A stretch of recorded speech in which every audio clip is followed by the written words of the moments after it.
S, வீடு, schools, hotels, store room இங்கெல்லாம் partition wall கட்டணும்னாலும் இப்போ பில்டிங் போனஸோட first choice Renocon Rapid Wall Panels.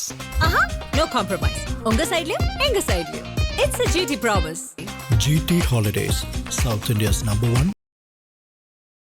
நேயர்களுக்கு அன்பு வணக்கம். நேற்று சட்டமன்றத்தில் நடந்த விஷயங்கள் எல்லாமே இப்போ சோஷியல் மீடியாவில் அதிகமாக பார்க்க முடியுது. விஜய் அவர்கள் பேசவே மாட்டாரு அப்படிங்கிற ஒரு விமர்சனமும் இருந்துகிட்டே இருக்கு.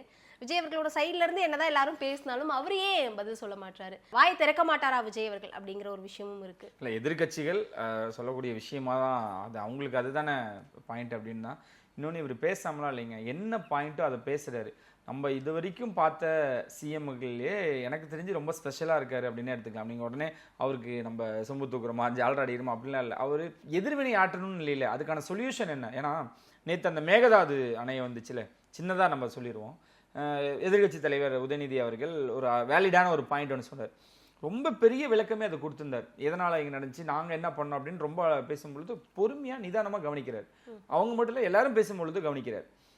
உடனே அவர் எழுந்து அதுக்கு ஒரு பதில் சொல்கிறார். அந்த வேலிடான பாயிண்ட்டை நாங்கள் ஆட் பண்ணிக்கிறோம் அப்படின்ட்டு சிஎம் அவர்கள் சொல்லிட்டு ஏற்றுக்கிட்டார். அது அதுக்கப்புறமேட்டு எதுக்குமே இந்த சட்ட ஒழுங்கு பிரச்சனை எங்கள் எல்லாத்துக்குமே தீர்வு இருக்குது. அதுக்கு பேசக்கூடிய வாய்ப்புகள் இருக்குது, நேரம்னு இருக்குது, எல்லாமே இருக்குது. அவங்க அதை பேசும்பொழுது ஆதவ் அவர்கள் எழுந்து ஒரு விஷயம் மென்ஷன் பண்ணார்.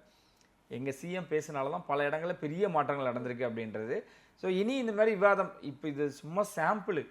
இனிமேட்டு வரக்கூடிய இடங்கள் பாருங்களேன், ஆளுங்கட்சி விசஸ் எதிர்கட்சி. எதிர்கட்சின்னு நான் கேள்வி எழுப்பக்கூடியது அவங்களோட வேலைகள், ஆளுங்கட்சி அதுக்கு பதில் தரக்கூடிய வேலைகள். அமைச்சர் ராஜ்மோகன் அவர்கள் பேசும்பொழுது, நீங்கள் இன்னும் எவ்வளோ விவாதங்கள் இருக்குது, குறிப்பாக அட்லி அவர்களோட பேரெல்லாம் அடிபடும் பொழுது இன்னும் ரொம்ப ஆரோக்கியமாக இருக்கணும்னு விரும்புகிறோம் அப்படின்ற மாதிரியான விஷயங்கள்லாம் சொன்னாங்க. ஸோ இனிமேட்டு அசம்பிளி இப்போ தானே ஸ்டார்ட் ஆகிருக்கு. இனிமேட்டு தான் இப்போ தான் தீபாவளின்ற ஒரு பண்டிகை வந்திருக்கு. வெடியெலாம் இனிமேட்டு தான் போடுவாங்க. இப்படி தான் இருக்கும்.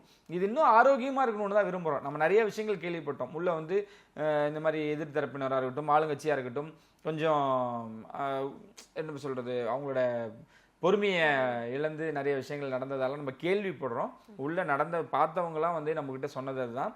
இந்த மாதிரியான ஒரு எம்எல்ஏ வந்து இந்த மாதிரி ரியாக்ட் பண்ணிட்டாரு, அதுக்கு எதிர்கட்சியில் வந்து அவங்க கொஞ்சம் ஆக்ரோஷமாக நிறைய விஷயங்கள் பண்ணிட்டாங்க அப்படிலாம் சொல்கிறாங்க. சட்டசபையில் அது ஒரு ஆரோக்கியமான ஒரு விவாதமாக இருக்கணும்னு தான் எல்லாருமே விரும்பக்கூடியது. இதையும் சிஎம் விஜய் அவர்கள் கவனிச்சிட்டு இருப்பார். இன்னொன்று, பாதி ஃபுட்டேஜ் தான் வந்திருக்கு, இன்னும் வரல. ஆளுங்கட்சியில் நடந்தது எல்லாமே அவருக்கு தெரியும், அவர் உள்ள தானே இருக்காரு. அங்கே யார் யார் என்னென்ன பண்ணாங்கன்னு தெரியும் இல்லை. அதுதான் அமைச்சர் மீண்டும் அதுதான் சொல்ல முடியுது. அமைச்சர் ராஜ்மோகன் அவர்கள் பேசும்பொழுது, எங்கள் தலைவருக்கு கட்டுப்பட்டு தான் இருக்கும், எங்களுக்கும் பேச தெரியாமல் பண்ண தெரியாமல் சபை நாகரிகம் அப்படின்ற ஒரு விஷயம் இருக்குது அப்படின்றத ரொம்ப தெளிவான விளக்கம் கொடுத்துட்டாரு. ஸோ எங்கள் கூட இருக்கவங்களாம் அவரோட கண் பார்வைக்காகவும் கண் அசைவுக்காகவும் தான் வெயிட் பண்ணிட்டு இருக்கோம். அவர் வந்து எப்படி எங்களை வழி நடத்துகிறாரோ அப்படிதான். இது விரும்பாதவருங்க விஜய் அவர்கள். அதான் சொல்கிறேனே, முதல்வர் வந்து எப்பவுமே ஆரோக்கியமாக என்ன டிபேட்டு, நீங்கள் என்ன வேணால் பேசுங்களேன், நீங்கள் பேசுறதுல ஒரே ஒரு வேலிடான பாயிண்ட் இருக்குது. ஆனால் நீங்கள் ஒரு 10,000 வார்த்தை பேசினா அந்த ஒரு பாயிண்ட் எடுத்துகிட்டு அதுக்கான பதில் சொல்லிட்டு உட்காராருங்க. இதுக்கு மேலே என்ன வேணும்? இவர் அதான் சொல்கிறேனே, அம்மையா ஜெயலலிதா அவர்களாக இருக்கட்டும், எம்ஜிஆர் அவர்களாக இருக்கட்டும், அவங்க வழியை ஏன் பின்பற்றுறாரு அப்படின்னா, எனக்கு தெரிஞ்சு அதை விட மெச்சூர்டாக ஹேண்டில் பண்ணுறாரோ அப்படின்னு தான் நம்மளால் பார்க்க முடியுது. ரொம்ப ரொம்ப ரொம்ப ஆரோக்கியமான ஒரு செயல் தான். ஸோ அதை பாராட்டுங்களேன், அதுதான் விஷயம். அதுக்கு இல்லாமல் இந்த வாயை திறங்க சிஎம் அப்படின்ற விஷயங்கள்லாம் இருக்குது. மீண்டும் சொல்கிறேன், அதுக்கான நேரம் வரும் பொழுது முதல் நாள் வந்து அதுக்குன்னு ஒரு ப்ரோட்டோகால்னு ஒன்று இருக்குது. யார் எப்போ பேசணும், என்ன கேள்விக்கு யார் பதில் சொல்லணும்னு எல்லா விஷயங்களும் இருக்குது. இந்த நடைமுறை அவருக்கும் தெரியும். அவருக்கு பேச தெரியாமல் இல்லை, பேச முடியாமல் இல்லை, பேசினார் அப்படின்னா என்ன நடக்குன்றது எல்லாருக்குமே தெரிஞ்ச ஒரு விஷயம்தான். ஸோ அதுதான் நேற்று அங்கே நடந்திருக்கு. தாவேக்காக்கு தொடர்ந்து ஒரு ஆதரவு அப்படிங்கிறது அதிகமாகிக்கிட்டே இருக்கு அப்படின்னு நினைக்கிறேன். இப்போ கூட சமீபத்தில் நம்ம பார்த்துருந்தோம், 2 கோடி உறுப்பினர்களை வந்து தாண்டிட்டாங்க அப்படிங்கிற மாதிரி.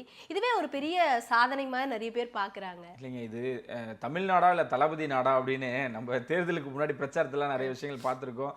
நிறைய நண்பர்கள்ட்ட நான் இன்டர்வியூ பண்ணும்பொழுதே நிறைய சொல்லியிருக்காங்க. அதுதான் நடக்க போகுதோ அப்படின்னா எல்லா கட்சியிலேருந்து வந்துட்டாங்க. கம்யூனிஸ்ட்லேருந்து ஒருத்தர் இணைஞ்சிட்டாங்க, காங்கிரஸே கூட்டணி தான், அதனால காங்கிரஸும் வந்து இணைஞ்சிட்டாங்க, விசிகா இணைஞ்சிட்டாங்க. இந்த மாதிரி நிறைய பேர் கூட்டணியாக இணைஞ்சிருக்காங்க. மாற்று கட்சியிலேருந்து குறிப்பாக அதிமுகலேருந்து எவ்வளோ பேர்லாம் வந்து இணைஞ்சிருக்காங்க. இதெல்லாம் பார்க்கும்பொழுது வியப்பாக தான் இருக்குது. இன்ன வரைக்கும் இணைஞ்சிக்கிட்டு தான் இருக்காங்க. இன்னைக்கு பனையூர் போங்களேன், வெளியே அவ்வளோ பேர் வெயிட் பண்ணிக்கிட்டு இருக்காங்க. அலுவலக நேரம்ன்றது அப்போ அவங்களுக்கு நேரமே இல்லைன்னு வச்சுக்கிங்களேன். ஆனால் அங்கே இருக்கக்கூடிய 2ஆம் கட்ட தலைவர்களாக இருக்கட்டும், சிஎம் அவர்களாக இருக்கட்டும், இவங்களுக்கே நியூஸ் தெரியாது இந்த மாதிரி வந்து இணையறாங்களாமா அப்படின்ட்டு. என்னடா சொல்கிறீங்க அப்படின்ற மாதிரி தான். ஸோ எல்லாரும் வந்து இணையிறது ஆரோக்கியமான செயல். ஏன்னா சிஎம் அவர்கள் அப்போ சொன்னதா இப்பயும், இப்போ சொன்னதா எப்பயும் அப்படின்ற மாதிரி நம்மளை நாடி நம்மளுக்கு ஆதரவு தரேன்னு சொல்லக்கூடிய வரவங்களுக்கு எல்லாருமே நம்ம அரவணைச்சு தான் போகணும் அப்படின்னு ஒரு விஷயம் தான். யாருமே வராதீங்க வேண்டாம் அப்படின்னு எங்கேயுமே சொல்லல. நோ அப்படின்ற வார்த்தை இல்லவே இல்லை. அனைவரையும் அரவணைச்சு செல்லக்கூடிய விஷயமா தான் தாவேக்கா இருந்துகிட்டு இருக்கு. இன்னார் அவங்க அதை பண்ணிட்டாங்க இதை பண்ணிட்டாங்க அப்படின்னு இப்போ எந்த ஒரு குற்றச்சாட்டுமே இல்லாமல் அனைவரையும் அரவணைச்சு செல்லக்கூடிய விஷயங்கள் தான். இன்னொன்று, இதனால தாவேக்கால இருக்கக்கூடிய கடைக்கூடியில் இருக்கக்கூடிய ஒரு நிர்வாகிக்குமே வந்து ஒரு சந்தேகம் எழும். என்னடா இவங்களை எதிர்த்து தான் நம்ம ஒரு அரசியல் பண்ணோம், நம்ம இவங்களை எதிர்த்து தான் அந்த பிரச்சாரம் பண்ணோம், இவ்வளோ தூரம் விஷயங்கள் நடக்கும்போது எப்படி இது பண்ணுவாங்க அப்படின்ட்டு யாரும் கவலைப்படாது. உங்களோட உழைப்புக்கு உண்டான உயர்வுன்றது எப்பவுமே தாவேக்கால இருக்கும். நிறைய பேர், அதாவது இப்போ பல பேர் வந்து இணையலாம், பல பேர் நம்மளோட தொடர்ந்து பயணிக்கலாம். ஆனால் நீ ஆரம்பத்திலிருந்து போஸ்டர் விட்டிருக்கீங்க. இப்போ 234 தொகுதியிலும் ஒரு தொகுதியில் ஆட்கள்னு வச்சிங்களேன், இத்தனை தொகுதியிலையும் வேட்பாளர் நிற்க வைக்கும் பொழுது என் கூட ஆரம்பத்திலேருந்து இருந்தாங்களே அவங்க மட்டும்தான் நான் வந்து தேர்வு பண்ணியிருக்கேன் அப்படின்னு சொல்லும் பொழுது சிலர்லாம் வந்து இணைஞ்சவங்களுக்கு பாதி இடங்களில் வந்து பிரித்து கொடுத்துருந்தாங்க. ஆனால் அதுலேயும் நிறைய பேர் இருக்காங்களே, சென்னையிலேயே ஸ்டார் கேண்டிடேட் நிற்கிற இடத்துலையே முக்கியமான ஆட்கள் அப்போ இருந்து இப்போ வரைக்கும் வேலை செஞ்ச ஆட்கள்லாம் இருக்காங்க. எல்லாரையும் பொறுமையாக உங்களுக்கு என்ன வேணுமோ அதை நான் பண்ணி கொடுப்பேன் அப்படின்ட்டு தான் தலைமையிலேருந்து வந்த கொண்ட விஷயம்தான். வரவங்களை அரவணைச்சிக்கிறாங்க, எல்லாருமே இணையிறது ஒரு நல்ல ஆரோக்கியமான விஷயம்தான். இதான் சிஎம் சொன்ன மாதிரி 2 பேருக்கு தான் இனிமேட்டு போட்டியாக இருக்க போது, 2 கட்சி தான் இருக்க போதான்ற அளவுக்கு நம்மளால பேச முடியுதுன்னு நினைக்கிறேன். மன்சூர் அலிகான் வந்து காலையில பனையூரை நோக்கி போயிருக்காரு. அவர் கையில ஒரு பூங்கொத்தெல்லாம் வச்சிருக்காரு. அது நிறைய மீம்ஸாவும் வைரலாவா சரியா போய்கிட்டு இருக்கு. அவர் மட்டும் இல்லைங்க, இயக்குனர் உதயகுமார் அவர்களும், அதான் சொல்றேன், திரை பிரபலங்களும் இதில் வந்து இணைஞ்சிக்கிட்டு இருக்காங்க. மாற்றுக் கட்சியில் இருக்கக்கூடிய அரசியல் தலைவர்களும் இணைஞ்சிக்கிட்டு இருக்காங்க. இந்த மாதிரிலாம் பார்க்கும் பொழுது ரொம்ப ஆரோக்கியமாக தான் இருக்குது. அதில் ஒன்றும் சொல்ல முடியாது. இன்னொன்று, இது இயல்பாக நடக்கக்கூடிய ஒரு விஷயம்தான். ஆளுங்கட்சி யாரோ அவங்ககிட்ட போயிட்டு இணையன்றது சிலர், நான் எல்லாரையுமே சொல்ல விரும்பல, நான் இப்போ நம்ம பர்டிகுலராக நம்ம சொல்லுவேன். ஏன்னா இதுக்கு முன்னாடி இருந்தவங்களாம் அப்படிலாம் போய் இணைஞ்சிருக்காங்களா அப்படின்னு கேட்டிங்கன்னா அதில் கண்டிப்பாக இல்லை தான். இப்போ இவ்வளோ பேர் வந்து ஒரு மக்கள் படையே திரளாக வந்து இணைகிறாங்க அப்படின்னா கண்டிப்பாக ஒரு மிகப்பெரிய ஒரு மாற்றத்தை நோக்கி தான். இவங்க இந்த 5 வருஷத்துக்காக வந்து இணையிலேன்னு எனக்கு தோணுது.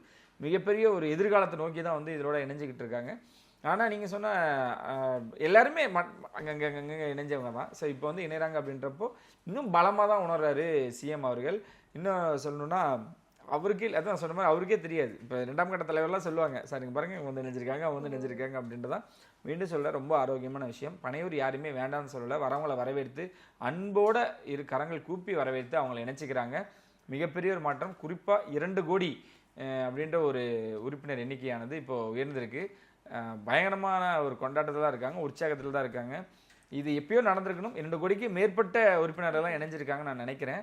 ஸோ அதை வந்து டைம் டு செலிப்ரேட் அப்படின்ற மாதிரியான விஷயங்கள்லாம். ஏன்னா 22ஆம் தேதி சிஎம் அவரோட பிறந்தநாள் வருது. நம்ம தளபதி விஜய் அவர்கள் பிறந்தநாளாக நம்ம வந்து இத்தனை நாளாக கொண்டாடிக்கிட்டு இருந்தோம், இத்தனை வருடங்களாக கொண்டாடிட்டு இருந்தோம். நலத்திட்டங்கள் அவ்வளோ பண்ணுவாங்க, இயக்கமாக இருக்கும் பொழுதும் சரி, கட்சி தொடங்கினதுக்கப்புறம் சரி. சிஎம் ஆனதுக்கப்புறம் அவர் கொண்டாடக்கூடிய முதல் பிறந்தநாள் அப்படின்றப்போ இன்னும் அதிகமான கவனத்தை ஈர்க்குது. நிறைய அமைச்சர்கள், மாவட்ட செயலாளர்கள், எம்எல்ஏக்கெல்லாம் என்ன சொல்லியிருக்காங்க அப்படின்னா, தயவு செஞ்சு ஃப்ளெக்ஸு பேனர்ஸ் இந்த மாதிரிலாம் வைக்காங்க. ஏன்னா என்ன ஆனந்த் அவர்களே வந்து, அமைச்சர் என்ன ஆனந்த் அவர்களே சொல்லும் பொழுது நீங்கள் இந்த மாதிரிலாம் வைக்க, ஆனால் நீங்கள் விமர்சையாக கொண்டாடுங்க, அதில் மாற்று கருத்து இல்லை. நம்ம முதல்வர் உங்கள் அண்ணா நீங்கள் எப்படி கொண்டாடணும்னு நினைக்கிறீங்க, பயங்கர விமர்சையாக கொண்டாடுங்க. ஆனால் இந்த மாதிரியான விஷயங்களை குறைச்சிக்கிட்டு நலத்திட்டங்களை அதிகப்படுத்துங்க, மக்களோட நலனுக்காக நிறைய விஷயங்கள் பண்ணுங்க அப்படின்றதான். பொதுவாகவே அவங்க பண்ணுவாங்க. ரத்த தானமாக இருக்கட்டும், காலை உணவாக இருக்கட்டும், மதிய உணவு, 3 நேரம்லாம் உணவு போட்டு நான் பார்த்துருக்கேன். ஸ்கூல் போகக்கூடிய பள்ளி மாணவர்கள்லாம் விஷயங்கள், அதுக்கப்புறம் இல்லத்தரசிகளுக்கெல்லாம் வந்து புடவை, இந்த மாதிரி நிறைய நலத்திட்டங்கள் பண்ணியிருப்பாங்க. 22ஆம் தேதி பாருங்கள் என்னென்ன நடக்க போகுதுன்னு. ஆனால் 22ஆம் தேதி சட்டமன்றம் கூடுது, அங்கங்கே எப்படி பண்ணுவாங்க அப்படின்லாம் கேட்பீங்க. அதில் ஒரு சின்ன வருத்தம் நல்லா இருக்கும், என்னடா இன்றைக்கின்னு பார்த்து வச்சிட்டாங்களே அப்படின்ட்டு. ஆனால் காலை மிக விரைவில், அதாவது அதிகாலையில், அதாவது ஒரு 6 மணி வாக்கிலெல்லாம் வந்து நிறைய விஷயங்கள் நடக்கிறதாகவும், சட்டசபை முடிஞ்சதுக்கப்புறம் நிறைய நலத்திட்டங்கள் வழங்குறதுக்கான பிளானும் போயிட்டுருக்கு. என்ன அங்கே சென்னையில் இருக்கக்கூடியவங்க பண்ணிடுவாங்க, மாவட்டத்தில் இருக்கக்கூடியவங்க எம்எல்ஏக்கள்லாம் இருக்காங்களா, தொகுதியில் இருக்கக்கூடிய எம்எல்ஏக்கள் இங்கே வந்துட்டாங்க அப்படின்னா அங்கே நடத்த முடியாது. ஆனால் அங்கே எல்லா ஏற்பாடுகளும் பண்ணி 22ஆம் தேதி திருவிழா கோலமாக இருக்க போது தமிழ்நாடு, எழுதி வச்சுக்கோங்க.